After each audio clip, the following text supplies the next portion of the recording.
11 o'clock. That was the number Amara Okafor kept circling in her head like a vulture, because at 11 o'clock, the doors of the Kang Grand Hotel ballroom were going to open, and she was going to walk through them and either become the wife of the most feared man in Seoul or watch 4,000 miles of ocean swallow every reason she'd stayed alive the last 3 years. She smoothed the front of a dress she hadn't chosen. Ivory, floor length, tailored that morning by 3 women who wouldn't meet her eyes. Somewhere behind those doors sat 200 people who had come expecting a different bride entirely. She knew that. Everyone in the room knew that. The only person who didn't seem bothered by it was the groom. And he hadn't looked at her once since the car ride over. 10:58. A woman in red silk leaned toward another woman in the third row, not bothering to lower her voice, because women like that never bothered. That's her? That's the one he's marrying? Apparently she's enormous. She's not even Korean. Amara's stomach dropped somewhere around her shoes. She kept her spine straight. Her father used to say a Okafor woman could hold up a ceiling with her chin if she had to, and God help her, she was about to test that theory in front of the entire Kang family. 10:59. The doors began to open.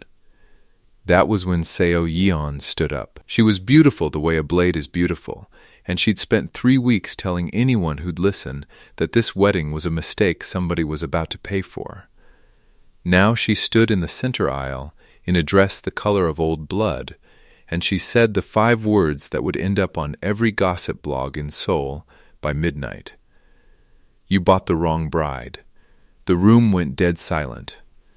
Not polite silent, the kind of silent that has weight, that presses down on your ears. Amara felt every eye in the ballroom land on her at once, and for one long second she thought about turning around and walking straight back out the way she'd come. Debt or no debt. Mother or no mother. Then Kang Do-hyun smiled. People would talk about that smile for months afterward, because Kang Do-hyun did not smile. Not at board meetings, not at funerals, not, according to his own staff, in 6 years. He smiled now, slow and unhurried, like a man who had all the time in the world and had just been handed the only thing in it worth having. He crossed the space between them without asking anyone's permission, and he held out his hand. Say that again, he said. Quiet, almost pleasant. I want to make sure I heard you correctly. Nobody said it again. He didn't look away from Amara. Marry me, he said, or don't. But nobody in this room gets to decide what I paid for. 3 weeks earlier, Amara Okafor had been standing in the walk-in freezer of a hotel kitchen in Itaewon, crying into a bag of frozen mango, because it was the only place in the building nobody would look for her. The call from Houston had come during the breakfast rush. Her mother's cardiologist, using the careful voice doctors use right before they say something that changes your whole life. Grace Okafor needed surgery. Soon, the kind of soon that came with a number attached, a number with too many zeros in it, a number Amara did not have and would not have by the time it mattered. She'd wiped her face with a dish towel and gone back out to pipe 40 dozen shoe buns, because the world does not stop turning just because yours has. That was the job. Keep moving, keep the ovens hot, send home what you can, when you can, and pray it's enough. It had never once been enough, not since her father died. Chidi Okafor had opened Naija House on a quiet street behind Itaewon 11 years ago, the first Nigerian restaurant most of his Korean neighbors had ever eaten in, and for a while it had worked, the way things work when a man refuses to let them fail. Then the lease tripled. Then the pandemic came through like a wildfire.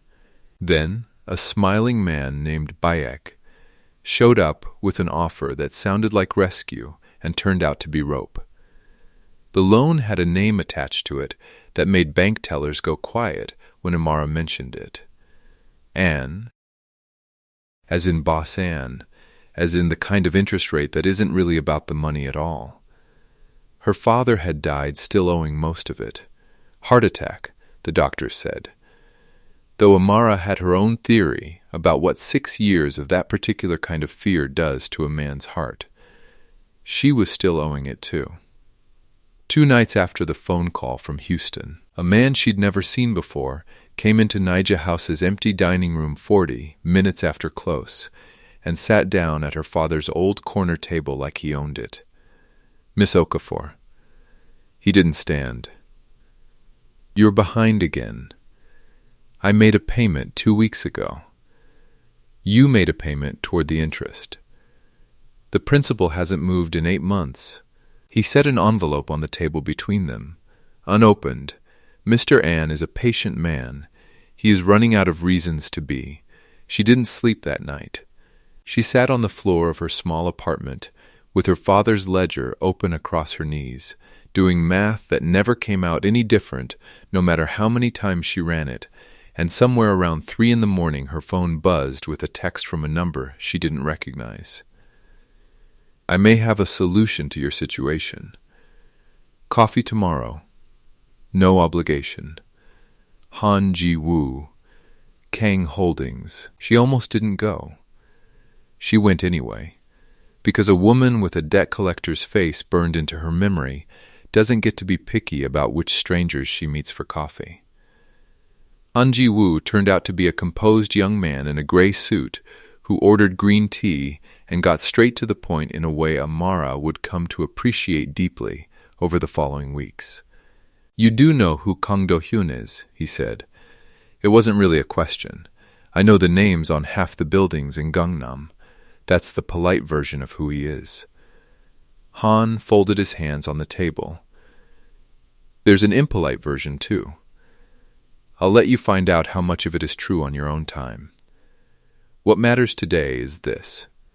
Kang Holdings recently acquired a certain portfolio of small business loans from Mr. An Yours was in it. Amara's whole body went very still. Acquired how? Bought, outright. Your debt no longer belongs to a man who breaks kneecaps for a living. It belongs to us. He slid a folder across the table. There is, however, a condition attached. And I want you to hear the whole thing before you say anything, because I already know how it's going to sound. It sounded, when he finished laying it out in his careful, unhurried voice, like a fairy tale written by an accountant. Marry Kang Do-hyun. 1 year, minimum, renewable by mutual agreement. In exchange, the entire debt forgiven, her mother's surgery funded in full, her sister's tuition covered through graduation. No physical expectations. Separate lives conducted under one roof for appearances. A business arrangement wearing a wedding dress. Why, Amara said slowly, would the head of one of the biggest companies in Korea need to fake marry a pastry chef from Houston? Han's mouth did something that wasn't quite a smile. Because his grandfather has decided he won't hand over full control of the company to an unmarried man, and because certain people have spent 2 years spreading rumors that Do-hyun is unfit to lead anything, marriage included. He needs a wife on paper by the end of the quarter. You need a miracle by the end of the month. I'm simply pointing out that you're standing in the same room. And if I say no, then your debt reverts to Mr. An within 30 days, and I genuinely don't know what happens to you after that. He said it without cruelty. That was almost worse. I'd rather you didn't have to find out.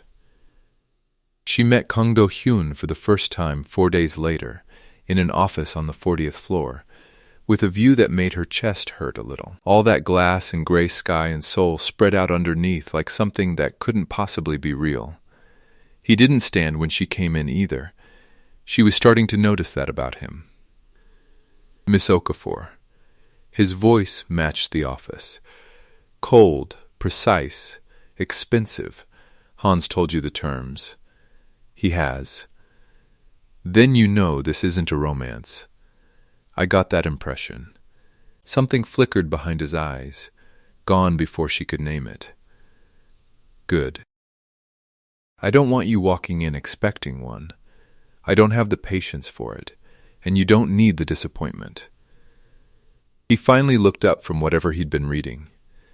His eyes went over her once, quick, unreadable, and she braced herself for the same look she'd gotten from Seo Yeon's friends already, though she hadn't met them yet. It didn't come. He just looked tired. 1 year. My grandfather stops threatening to disinherit me. Your mother gets her surgery. Your sister keeps her scholarship. At the end of it, we file the paperwork and go our separate ways, and neither of us has to pretend we felt anything we didn't. And if people find out it's not real, they won't.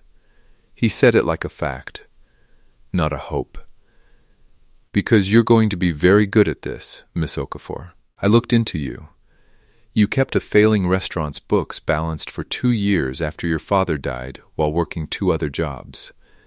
You're not the kind of woman who fails at things she decides to do.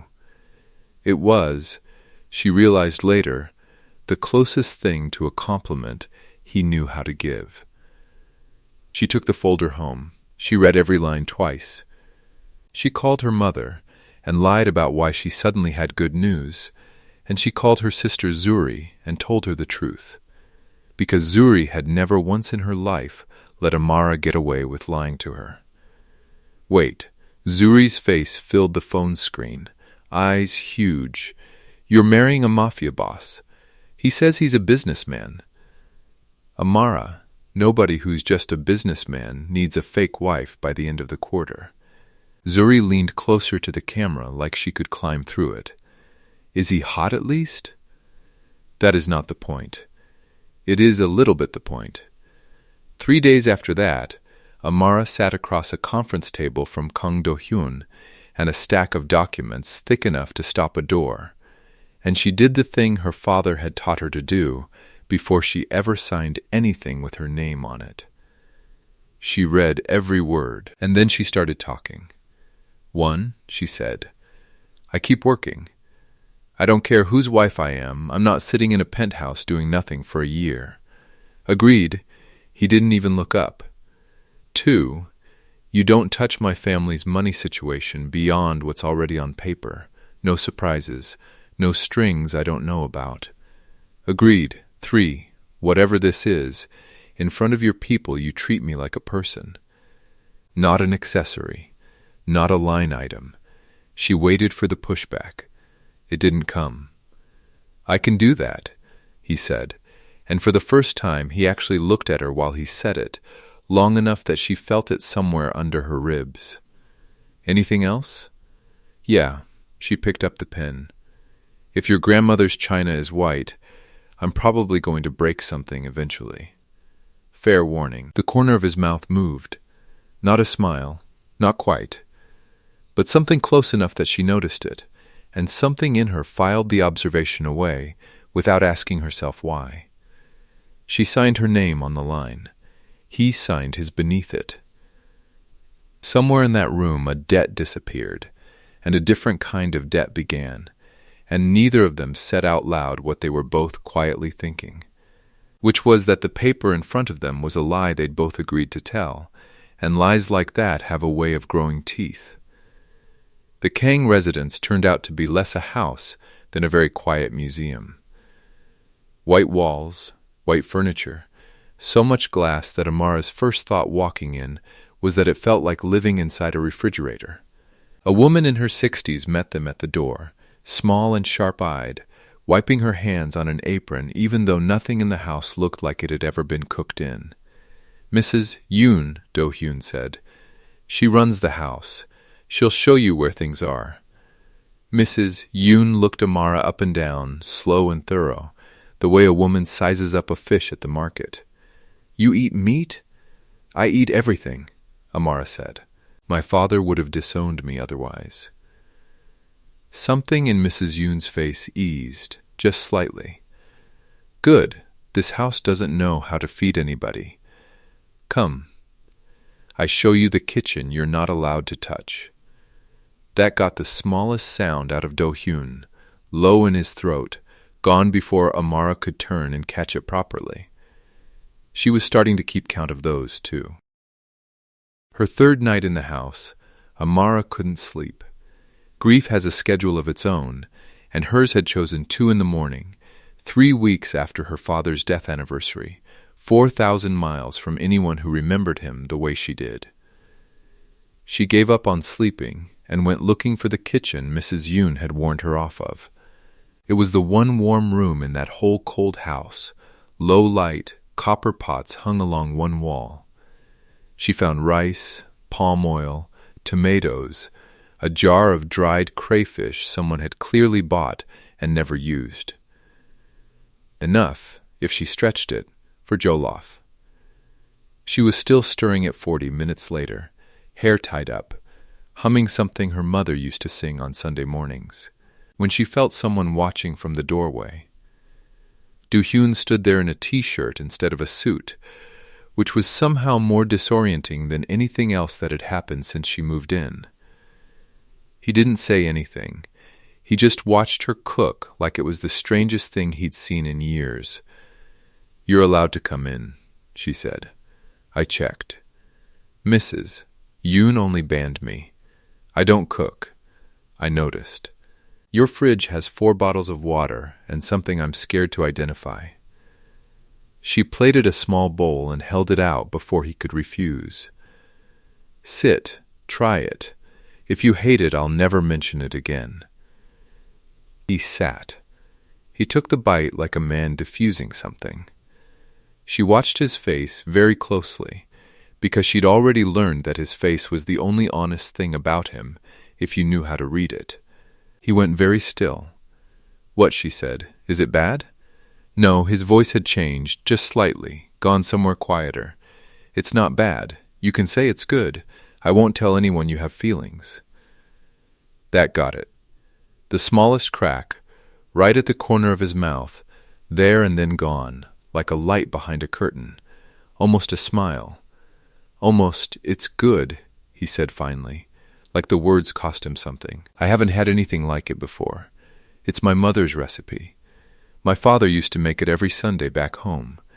She looked down at the pot instead of at him, because something about the moment had gotten bigger than she'd meant it to. "Guess some habits followed me across an ocean." He didn't answer that.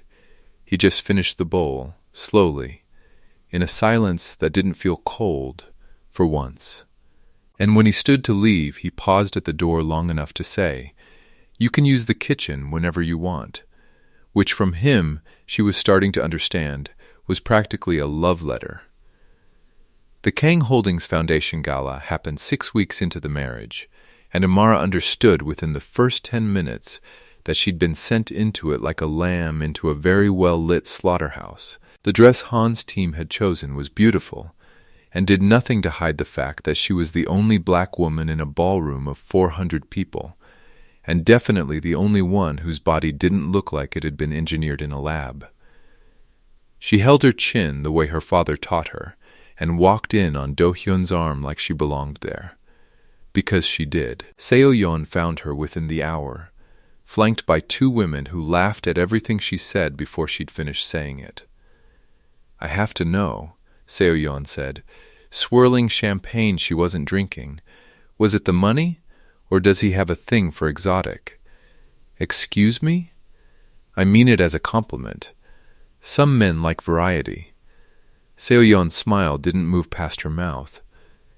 "It's just funny. All that money, and he picks the biggest, blackest girl in Seoul. Daddy says it's a scandal. I say it's a type." Amara felt heat crawl up her neck, and underneath the heat, something colder and steadier that her mother had installed in her a long time ago. "You know what's funny," she said, pleasant as church on Sunday, "is that you've said 3 sentences to me and used 2 of them to talk about a body that isn't yours to have an opinion on. Must be exhausting, keeping track of everybody else's business when yours clearly isn't going the way you planned." Seo-yeon's smile finally slipped. Do-hyun, appeared at Amara's elbow like he'd been listening the whole time, which he had. He didn't raise his voice. He never did. Seo, Yon. He said her name like he was flicking something off his sleeve. You've had your fun. Don't let there be a second round. I was only making conversation. You were being cruel to my wife at my company's event, in front of my board. His eyes went flat in a way Amara hadn't seen from him yet, and for the first time she understood, really understood, why people in that room went quiet when he walked past. If it happens again, I'll make sure your father hears about it from me instead of from the papers. Choose which version you'd prefer. Seo Yeon left, without another word. Do-hyun watched her go, then turned back to Amara, and something in his face had softened again, fast, like he'd only let the anger out long enough to do its job. You didn't need me to say any of that, he said quietly. You'd already won. Maybe. Felt good having backup, though. You'll always have it. He said it simply, like a fact, and it landed somewhere in her chest she hadn't given him permission to reach yet. Later that night, alone on the terrace with the city glittering underneath them, he told her about the car. 19 years old, coming home from university, his parents in the back seat, an explosion meant for his father's business rival that took his mother and father instead and left him standing in a hospital hallway, being told by his grandfather that crying wouldn't bring them back, so he'd better learn to stop. I haven't cried since, he said, looking at the city instead of at her. I'm not sure I remember how. You don't have to remember tonight. She didn't reach for his hand. She just stood close enough that he'd know she wasn't going anywhere. I'm not going anywhere either, for what it's worth. He didn't answer. But he didn't move away. And later, lying awake in the room that was technically hers in a marriage that was technically fake, Amara admitted to herself, quietly, the way you admit something you're not ready to say out loud yet, that this had stopped being a business arrangement somewhere around the jollof rice, and she had absolutely no idea what to do about it. She was very good at lying to herself. It turned out to be one of her few genuinely useless skills. Across the house that same night, Do-hyun sat in his study with a glass he wasn't drinking, staring at nothing, and thought about the sound of her laugh in his kitchen and how it had been weeks since he'd wanted to be anywhere else in his own home besides wherever she was. He told himself it was gratitude. He was very good at lying, too. The weeks after the gala moved gently, the way water moves right before it starts to boil. Amara found herself in the kitchen most nights, and most nights, without either of them ever quite agreeing to it, Do-hyun found his way there too. They didn't always talk. Sometimes he just sat at the counter reading reports while she baked, and the silence between them had stopped being the cold kind months ago. "You're doing it again," she said one night, not looking up from the dough she was folding. "Doing what?" "Watching me like I'm a security threat." "You are a security threat." He didn't look up from his tablet either, but she could hear the almost smile in his voice now, could recognize it the way you recognize a song after you've heard it enough times. "You've broken into my kitchen, my schedule, and apparently my grandmother's china cabinet." That was one plate. It was her favorite plate. She said it was fine. She lied. She likes you too much to tell you the truth. He finally looked up, and something in his face had gone soft in a way she still wasn't used to, 6 months in. "Maybe you're good for me too." Her chest did something complicated. "Careful," she said. That almost sounded like a feeling. "Don't tell anyone. I have a reputation." She laughed, and for a second, standing in that kitchen with flour on her hands and his eyes on her face like she was the only interesting thing in Seoul, she let herself imagine what it might feel like if none of this had started as a transaction at all. Her phone buzzed on the counter. Unknown number. A single message, no name attached. You should tell your husband to check who's been reading his emails, before someone else does it for him. She stared at it a long moment before she showed him, and something in the warm kitchen went cold again. Fast. The way weather changes in a place that doesn't warn you first. Do Hyun read the message twice. His jaw tightened, and the way she'd learned meant he was already 3 steps ahead of whatever was coming. Show this to Han in the morning, he said quietly. Don't answer it. Don't mention it to anyone else in this house. You think it's real? I think, he said, setting his tablet down slowly, that somebody wants us to know they're watching. That's never good news. Han confirmed it within 2 days. Someone inside Kang Holdings had been pulling files they had no business touching, quietly, for months, and whoever it was had access high enough that it narrowed the suspects down to a very small, very uncomfortable list. I need names, Do-hyun said, standing at the window of his office with his back to the room. I have one, Han said carefully. You're not going to like it. Say it anyway, Director Choi. The silence that followed lasted long enough that Amara, sitting quietly in the corner where she'd started attending these meetings without either man really deciding to invite her, felt the temperature of the room drop by 10 degrees. He's been with the company 11 years, Do-hyun said finally. I know. He was at my father's funeral. I know that too. Han's voice was gentle, the way you'd speak to someone standing near a ledge. I could be wrong. I want to be wrong. But the access logs don't lie, and neither does the timeline. It lines up with when On's people started asking questions about your marriage. Amara felt something cold settle in her stomach, the specific cold of watching a trap close from the inside without being able to see the whole shape of it yet. What kind of questions? Han hesitated, which told her everything before he even said it.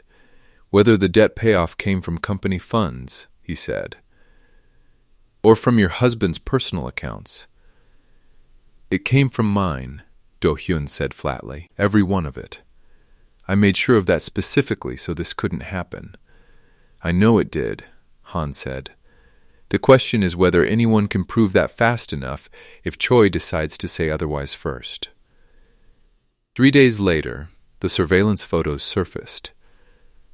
Amara had gone to the market alone that Tuesday, the way she did most weeks, and run into an old co-worker from the hotel kitchen. A soft-spoken man named Jae-min she'd known for years, someone who'd helped her practice her Korean during her first lonely months in Seoul. They'd talked for maybe 10 minutes over a cart of persimmons. Someone had photographed the whole thing from across the street, and by Thursday morning the photos were sitting on a gossip site with a headline that didn't need to say the word affair out loud to make the accusation land. Do-hyun didn't believe it for 1 second. That wasn't the problem. The problem was that Director Choi, sitting across the boardroom table 2 days later with a face arranged into perfect concern, had a folder of his own. I want to be clear, Choi said, sliding the folder across the table like it pained him to do it, that I don't believe a word of the tabloids. But the board is asking questions, and I think you deserve to see what's circulating before you hear it secondhand. Inside the folder sat the photos, a printout of the debt payoff transaction, with a red circle drawn around the originating account, and a memo, typed and unsigned, alleging that Kang Do-hyun had used corporate funds to settle a personal debt in exchange for a fraudulent marriage designed to satisfy inheritance conditions under false pretenses. This is fabricated, Do-hyun said, very quietly, in the voice Amara had learned meant he was holding something back by sheer force of will. The account number's been altered. Anyone with basic access could see that.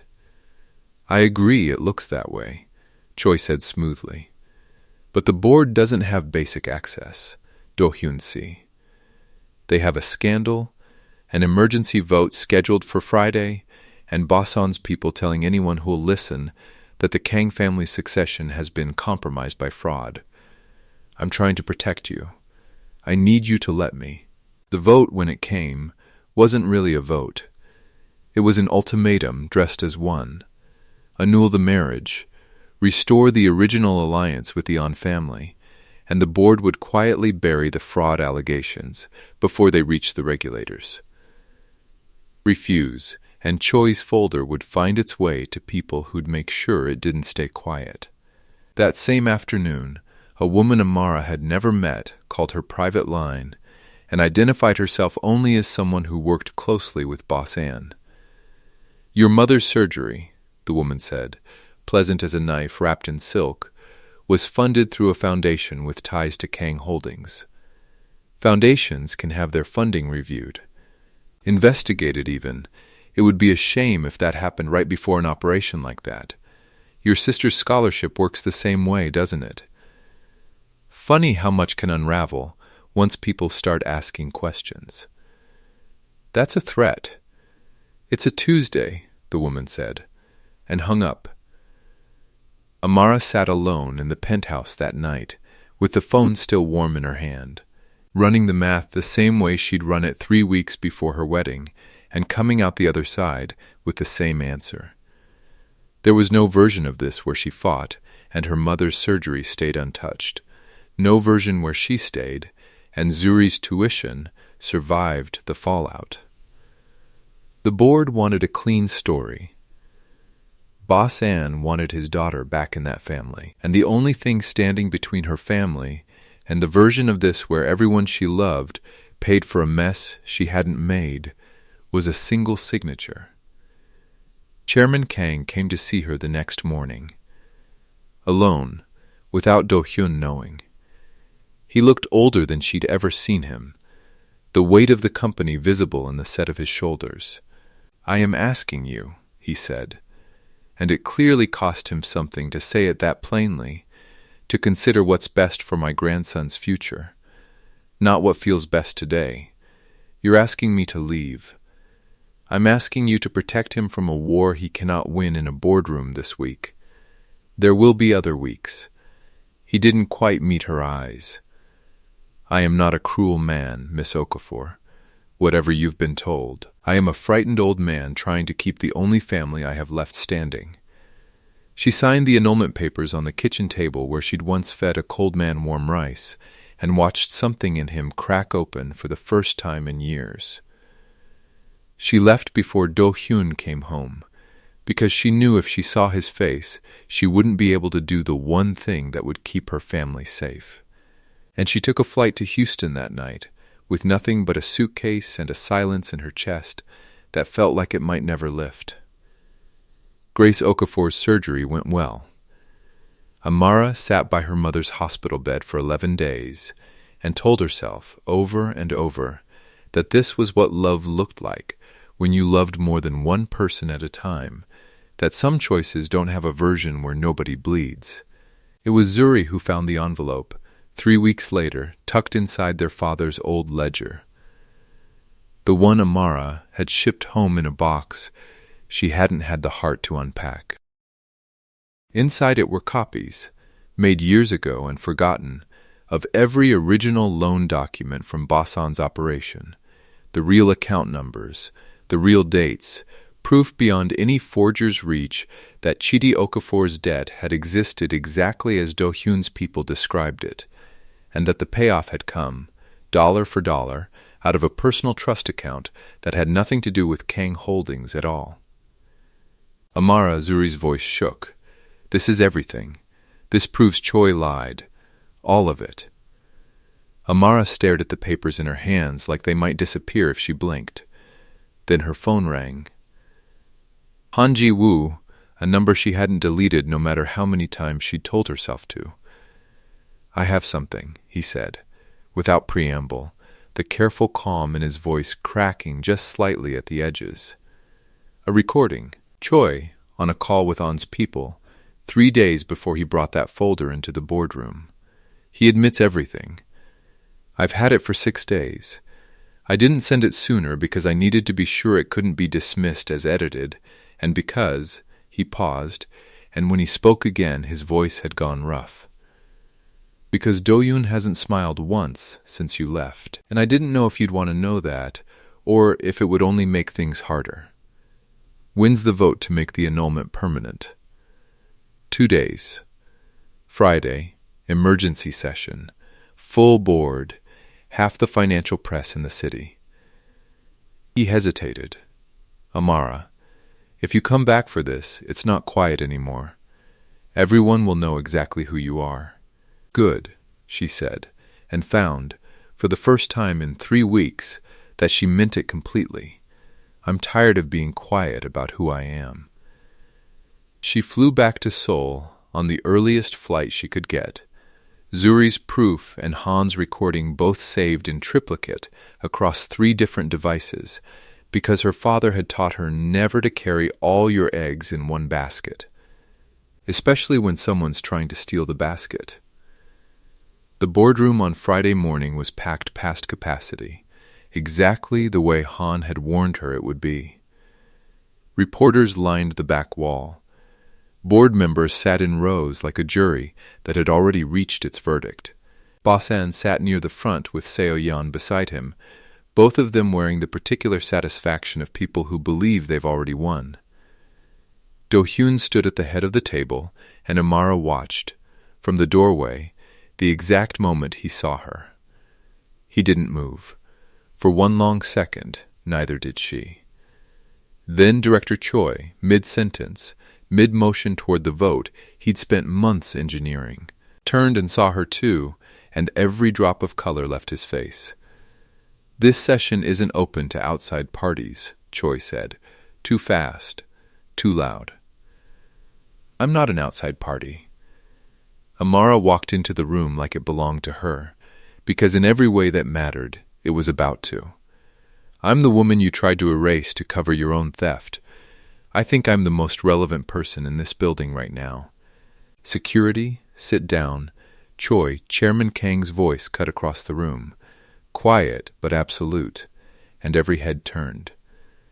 He looked at Amara with something in his face she'd never seen from him before.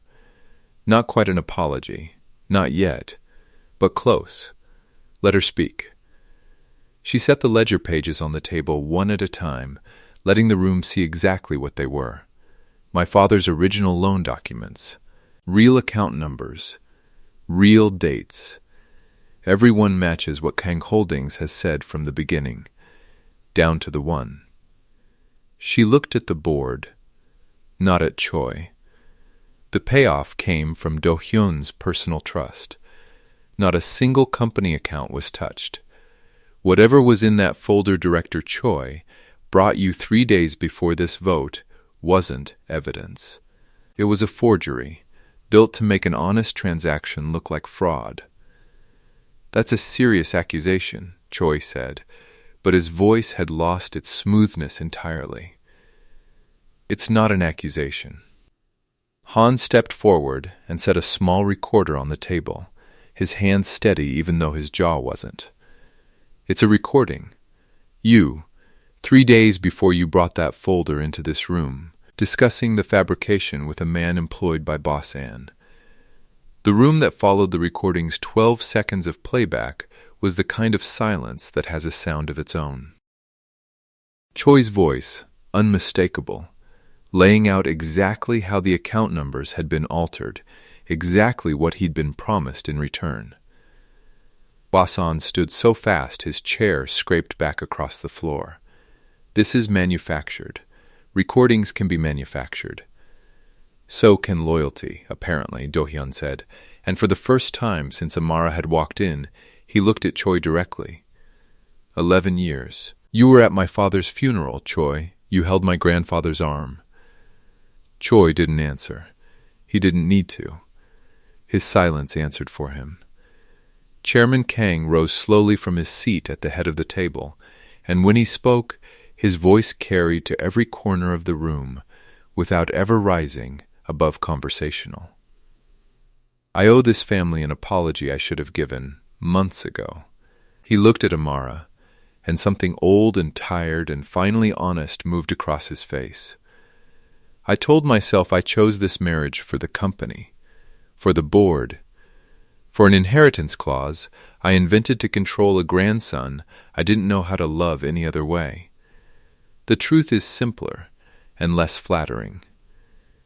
40 years ago, I was handed a bride I didn't choose either. A woman my own family called the wrong one. Too poor, too plain, not what anyone had ordered. His voice caught, just slightly, and he let it. She was the best thing that ever happened to me, and I spent 30 years too proud to say so out loud before she died. I looked at you, Miss Okafor, and some old, stubborn part of me thought, let it happen again. Let him be lucky the way I was, even if he never says thank you for it. He turned to Boss Anne, and the warmth drained out of his voice entirely. Your daughter was never promised to my grandson. That agreement died with my son, and you have used every year since to pretend otherwise. Take your accusations, and your recordings, and your daughter, and do not let me see your organization operating in this city again. You can't, I can, and I have. Chairman Kang didn't raise his voice once. Choi Min-jae is finished at this company, effective immediately, and I will personally ensure every board he ever sits on again knows exactly why. He looked at Seo Yeon, not unkindly, but without mercy either. You are welcome to build a life anywhere you like. It will not be here. The room emptied around them in pieces, reporters scrambling for phones, board members murmuring, Bossan's fury swallowed by the sheer weight of everyone watching him lose. Amara barely noticed any of it, because Do-hyun had crossed the room and was standing in front of her, close enough that she could see her own reflection in his eyes. You came back, he said. I never should have left. You left to protect people you love. I understand that better than anyone in this building. His hand came up, slow, giving her every chance to step away if she wanted to. She didn't. His fingers touched her jaw, gentle, like he still couldn't quite believe he was allowed to. Can I kiss you? Do-hyun, yes or no? Take your time. Yes, she said, and it came out steadier than she expected, steadier than anything had felt in 3 weeks. God, yes, he kissed her slowly, in front of the board, the press, the wreckage of Choi's scheme and Bossan's retreat, like the whole room had simply ceased to exist. When he finally pulled back, his forehead resting against hers, he said the words like a confession he'd been carrying since the night of the jollof rice. I love you. I should have said it before you had a reason to doubt it. I love you too. She laughed, wet and disbelieving, against his mouth. For the record, I loved you before the free breakfast.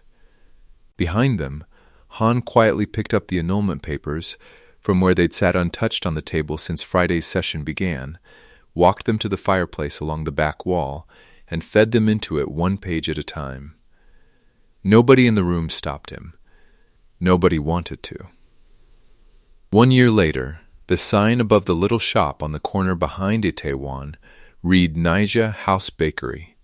Gold letters on a warm red awning, and the smell drifting out the open door was jollof rice spice folded into buttery Korean pastry, in a way nobody had quite figured out how to name yet. Grace Okafor sat at the corner table nearest the window, her color back, her laugh loud enough to carry onto the street, one hand wrapped around a cup of tea, and the other holding her granddaughter's photo of the shop like she meant to frame it.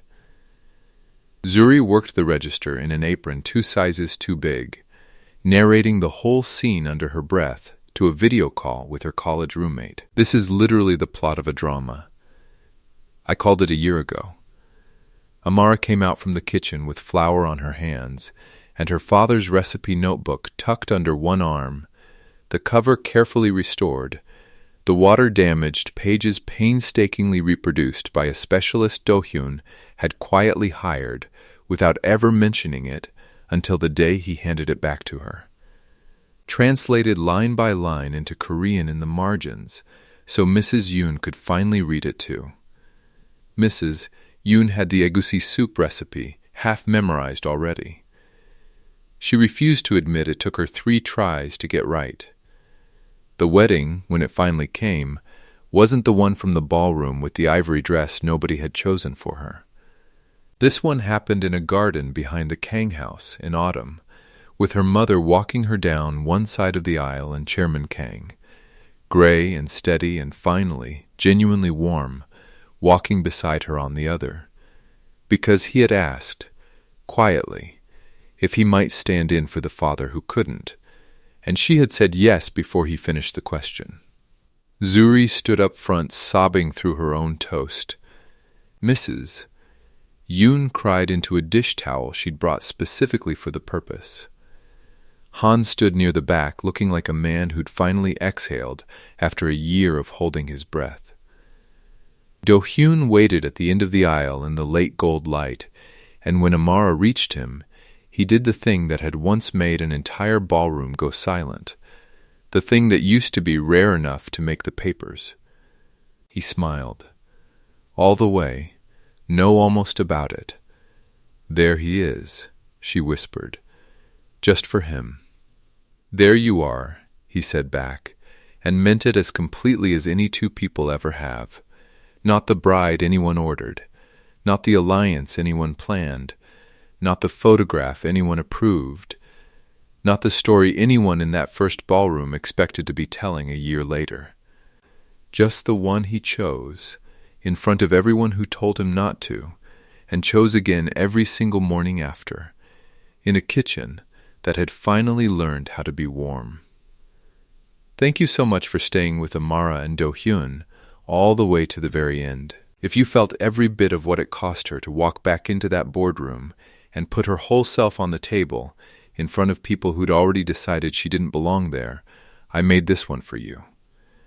Tell me honestly, when Chairman Kang stood up in front of his entire board and told the truth about his own marriage, did that get you too? Or was I the only one blinking back something in my eyes? And if stories about women who get called the wrong choice and turn out to be exactly the right one are your kind of thing, go ahead and subscribe, so the next one finds you the moment it's ready.